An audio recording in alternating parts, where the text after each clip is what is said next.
she's still like, we could have done this. Plural marriage is so hard. They said the McMansion was too small for Kody's family, but the truth is, it was too small for his ego. The short clip of Kody and Robin Brown preparing to leave their McMansion should come with a disclaimer. Viewer discretion advised for second-hand embarrassment. When the producer asks whether it's sad that the whole family isn't there to help, the silence between them is deafening. Kody's first instinct isn't to answer, but to glance at Robin, as if waiting for permission to speak. Whatever spell this woman cast clearly hasn't worn off. He didn't just lose his family. He sacrificed them at the altar of her approval. The irony of it all? The McMansion they're so mournfully vacating was more than spacious enough for any of Kody's children to visit. The pretense that the home was too small for family gatherings is insulting. Christine and Janelle both live in modest homes, yet somehow their doors remain open and full when their 13 combined children visit. Kody, on the other hand, seems mystified that his son Hunter chose to stay in Janelle and Savannah's tiny apartment instead of coming to play substitute dad to Robin's brood. It was never about space. It was about control. Kody expected Hunter to fawn over Robin's children and treat them like the royal heirs of Coyote Pass. The only thing missing was a decree demanding a family parade. Of course, any real family time would have been out of place in Robin's carefully curated world. Her dolls apparently need their privacy, perhaps in a home large enough to warrant its own postal code. The move itself was a production within a production, just enough pretend packing for the cameras, followed by hired movers doing the real work, likely under non-disclosure agreements to protect the fragile dignity of the doll collection. It's not as though Robin is new to delegating. In past moves, she conveniently waited until the last minute so the other wives' older children could come help. This time, reality set in. There was no one left to call. And yet, despite the grandiosity, the McMansion wasn't big enough, though not for the reasons given. It wasn't built to house a family. It was built to house an ego. For Kody, once the patriarch of a sprawling clan, the new monument to himself became the next best thing to having an audience. When the crowd left, he simply built a stage. The aesthetic matches the intent, gaudy, soulless, and performative. The previous home had charm and a view. This one has pretension and echoes. Paint and maintenance could have revived the old house. What Kody and Robin needed, however, can't be fixed with a Home Depot run. Because the truth is simple. The kids aren't avoiding visits due to limited guest rooms. They're staying away because their father has made no effort to repair the damage he caused. Janelle and Christine have repeatedly rented Airbnbs in Flagstaff just to make family gatherings possible. Space was never the problem. Sincerity was. Robin, of course, never wanted the original children around, not in Vegas, not in Flagstaff, not ever. The house was never going to be big enough for Truly, because it was never meant to be. For narcissists, no amount of square footage satisfies. The home isn't a haven, it's a trophy, a visual argument for how much they deserve. They invoke family, legacy, and faith as justification, but it's all theater. Behind the rhetoric lies the same impulse, image and control. Kody and Robin's obsession with sprawling, empty spaces mirrors the emotional vacuum they created. They can build mansions, but they can't build relationships. And when the echo of their own voices is all that's left bouncing off those oversized walls, perhaps they'll finally realize there's no room big enough to contain that kind of loneliness. This isn't about sex. It's about a man who can't handle being ordinary.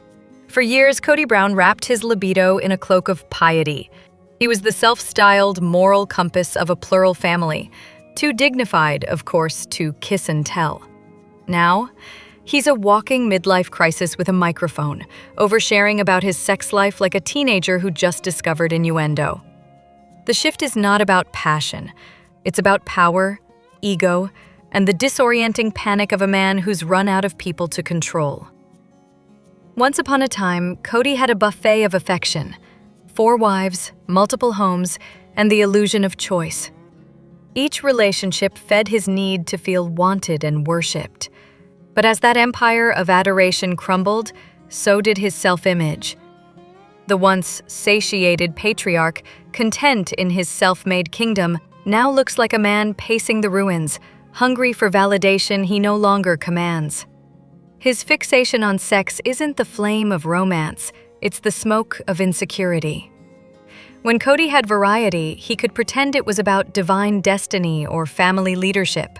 Now, with only Robin left, the fantasy has gone stale.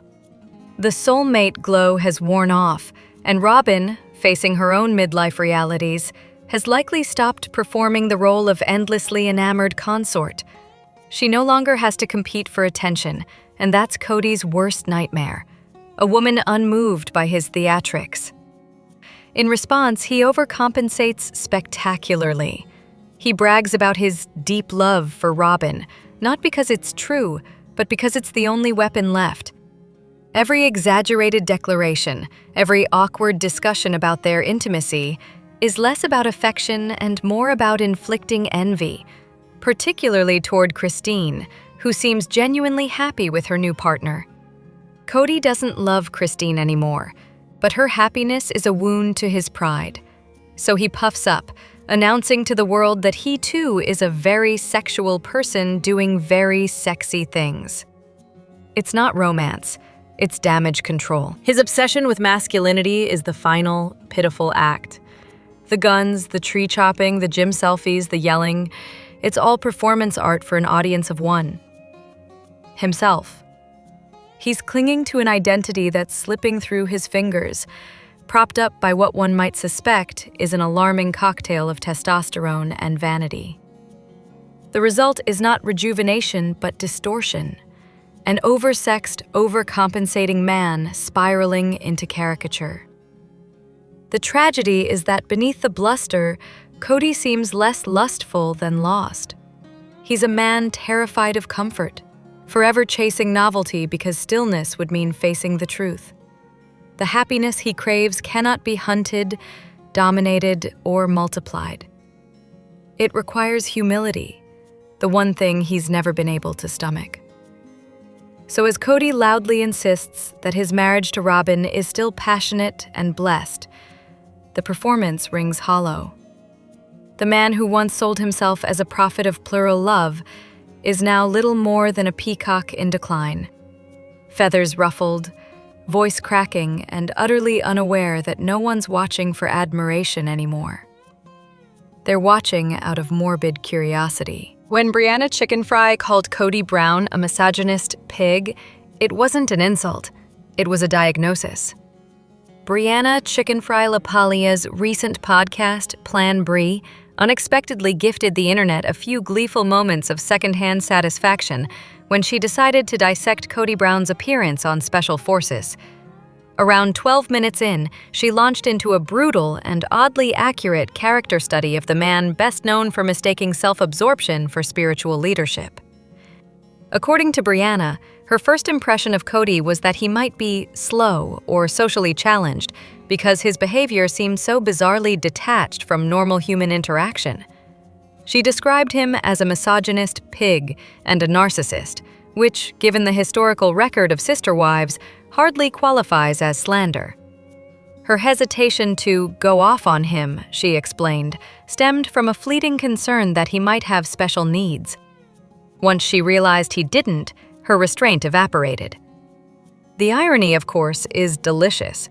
Brianna Chicken Fry, herself no stranger to attention-seeking theatrics, calling someone else insufferable is a bit like Kody Brown accusing someone of being too self-centered.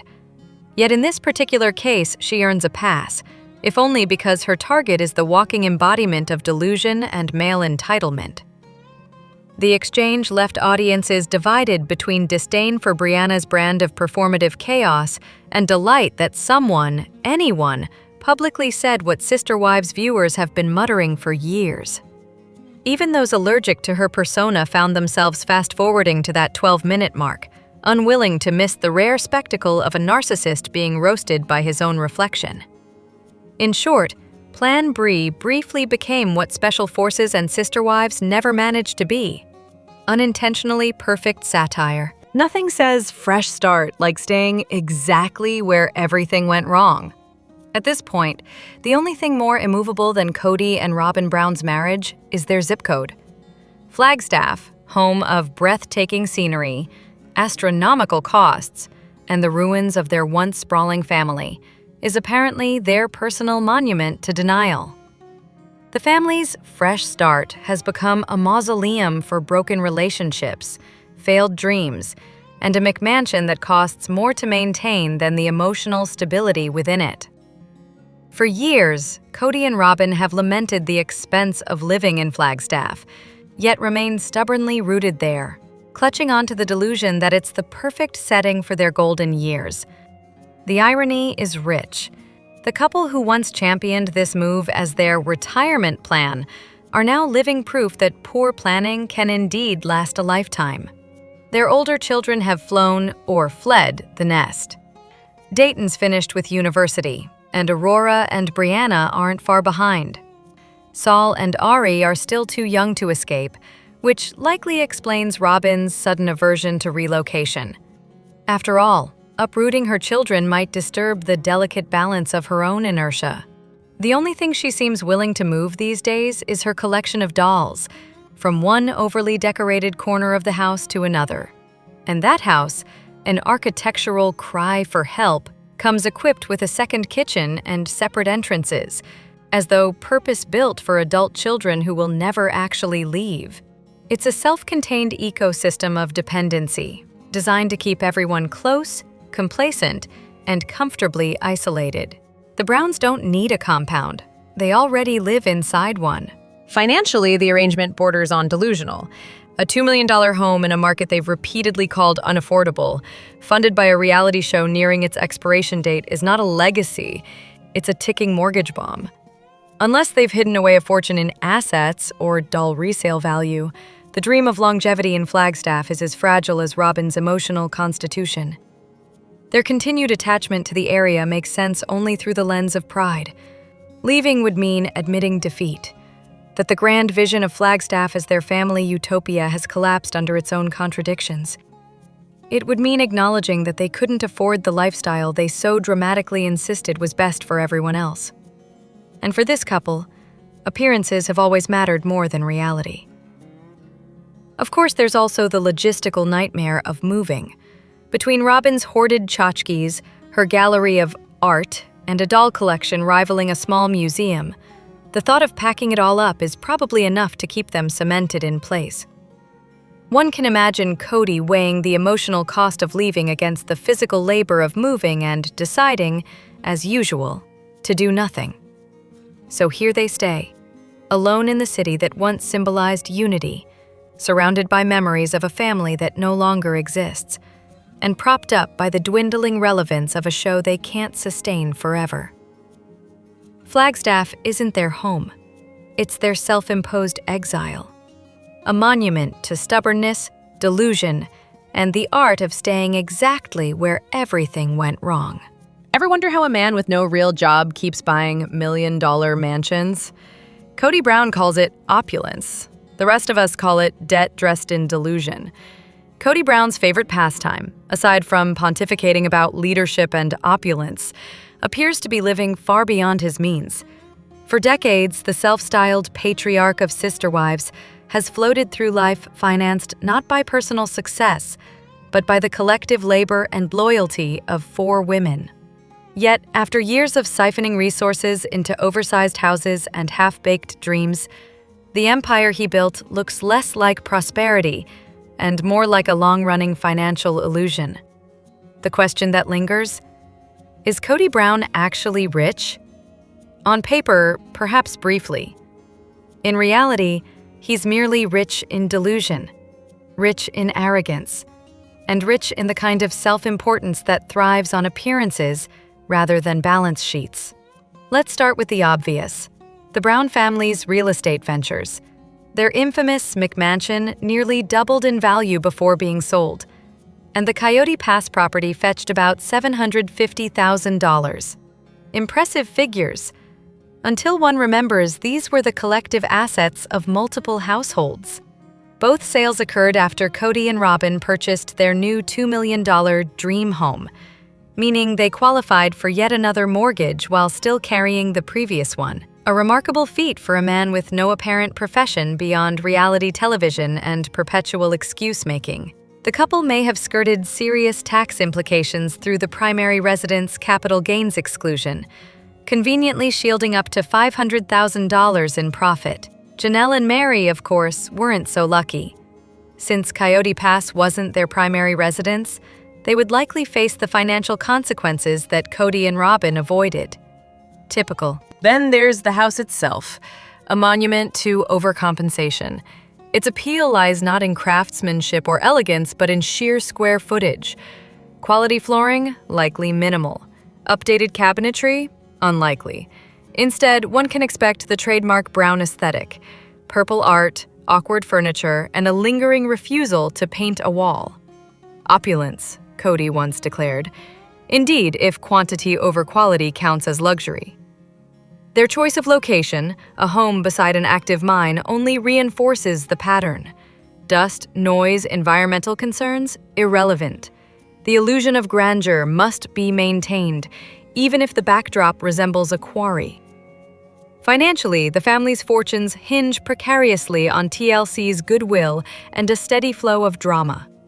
The show's income, combined with fleeting real estate profits, might momentarily sustain their extravagance. But as history shows, Kody's spending habits are anything but sustainable. This is a man who treats credit as free money, equity as disposable, and bankruptcy as a temporary inconvenience. When the cameras stop rolling, the mortgages won't. What remains is a cautionary tale. A man who confuses visibility with wealth, control with competence, and arrogance with authority. His empire rests on loans, leases, and the remnants of 4 women's hard work. Meanwhile, his current household, complete with adult children unprepared for independence, suggests a future of financial and emotional dependency. Kody Brown is not rich in assets. He is rich in denial. And when the final mortgage notice arrives, even his delusions of grandeur may not be enough to keep the lights on in that opulent shell of a mansion. Kody Brown didn't lose his family because of polygamy. He lost them because he believed his own myth. Kody Brown's descent into emotional chaos has become less a storyline and more a study in televised unraveling. Watching his most recent one-on-one interviews is like witnessing a man actively battle his own facade. He sits across from Suki, the host who now has to treat him as if he's a ticking bomb. Careful tone, cautious phrasing, the full eggshell dance. And even then, he detonates without warning. His moods swing violently from faux charm to seething outrage, revealing that the nice guy act is long past its expiration date. He insists on performing the role of misunderstood hero, yet even on his best behavior, the mask slips. One can't help but wonder, was this the real Kody all along, hidden behind the smiling patriarch act? Or did the loss of control over his wives and children simply strip away the pretense? His recent confession that he loved his wives at one point is almost touching, if not for the glaring reality that he appears capable of loving only himself. The cracks in his ego were visible long before the collapse. On the couch with Christine, "Are you confused?" The menace was palpable, his temper barely restrained as she shrank away. Or during those staged family photos where his expression could flip from rage to grin in an instant, the smile that didn't reach his eyes. For years, the show's editing and the family's complicity helped maintain the illusion of the infallible patriarch. But as the wives stopped playing along, Kody's composure followed them out the door. Now, surrounded by the wreckage of his own making, he's grasping for excuses. The separations, the adult children daring to think for themselves, the financial fallout, 3 lost sources of income, as it were. Even his vanity takes a hit. A man who reportedly reads online comments about himself can't be thrilled about losing both his hair and his fan base. Add in the public blame for Garrison's death, and it's clear why he's spiraling. Robin, once his emotional crutch, now seems more burden than balm. Her damsel routine fed his savior complex for years. She played delicate, he played dominant, and both got to feel self-righteous. But now that the family empire has crumbled, the act rings hollow. He clings to their so-called love story like a PR campaign, desperate to rewrite himself as the repentant husband rather than the architect of his own isolation. Even his sudden urge to apologize feels transactional, a last-ditch effort to appear sympathetic and maybe coax a few estranged children back into the frame. Yet, as always, it's about optics. The apologies are for the cameras, not for the people he wronged. He lives in an alternate universe where self-produced contrition equals redemption, and good PR stands in for actual growth. If Kody truly believes Robin's saccharine act, he's more gullible than manipulative. If he doesn't, then his delusion runs deeper than anyone suspected. Either way, he's cornered in the very narrative he scripted. The loyal martyr betrayed by ungrateful women, now left with a mansion no one wants to visit and a partner who can't even feign joy. Once upon a time, all Kody had to do was show up and smile. His wives did the emotional labor, his children adored him, and the audience applauded. Now, stripped of worship and wealth, he's left alone with the one thing he can't control: himself. And judging by his recent performances, that's the scariest opponent of all. Don't be fooled by the floral dresses. Robin Brown's homemaker image is anything but traditional. There's something oddly theatrical about Robin Brown's presentation of domestic femininity, an aesthetic that seems to hover somewhere between Hallmark homemaker and reality TV royalty.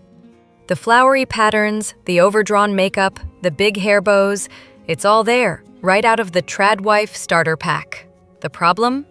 Beneath the frills and faux modesty lies the same entitlement and self-promotion that the Tradwife ideology pretends to reject. While traditional wives of the old school prided themselves on quiet labor, cooking, cleaning, raising children, Robin's brand of submission is strictly decorative. She wears the uniform but not the workload. It's less Proverbs 31 woman and more content creator in a floral cardigan. The influencer twist on the Tradwife ideal is unmistakable, public performance masquerading as piety. Real Tradwives don't curate their virtue for a camera or outsource their maternal duties to a nanny while filming scenes of family devotion. Her entire persona seems built on appearances, meticulously constructed facades of sacrifice and humility. She buys pre-made grocery store crepes but positions herself as the long-suffering homemaker. She preaches that the husband has the final word, while simultaneously negotiating guarantees and emotional security before agreeing to plural marriage. Even Kody Brown, not exactly a bastion of self-awareness, once betrayed the truth with his accidental confession: if Robin's happy, everyone's happy. Apparently, patriarchal order has its exemptions. Then there's the performance of emotion, sniffling, quivering, yet suspiciously tearless. It's all theater. The trembling voice, the martyrdom pose, the nervous laughter when her manipulations are called out. The act is as see-through as her supposed selflessness. Tradwives, at least in their own mythology, are stoic in their sorrow. They cry in private, reapply lipstick, and emerge immaculate. Robin? She whimpers on camera and calls it virtue. Ironically, the only true adherent to the Tradwife ideal in this family seems to be Maddie, who quietly chose a conventional path without the need for bows, hashtags, or performative suffering. Robin's daughters, on the other hand, appear poised to inherit her curated version of femininity. A life that values optics over authenticity and comfort over contribution. It's not Mormon modesty at work here. It's self-preservation disguised as sanctity.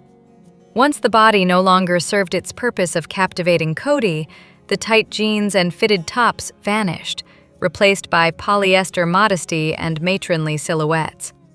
Not out of virtue, but because the performance had shifted from seduction to sanctimony. So yes, Robin Brown may look like a Tradwife, but only in the way a department store mannequin looks alive, technically dressed for the role, but hollow inside. Subscribe if you're here for the story behind the story, the part the headlines leave out.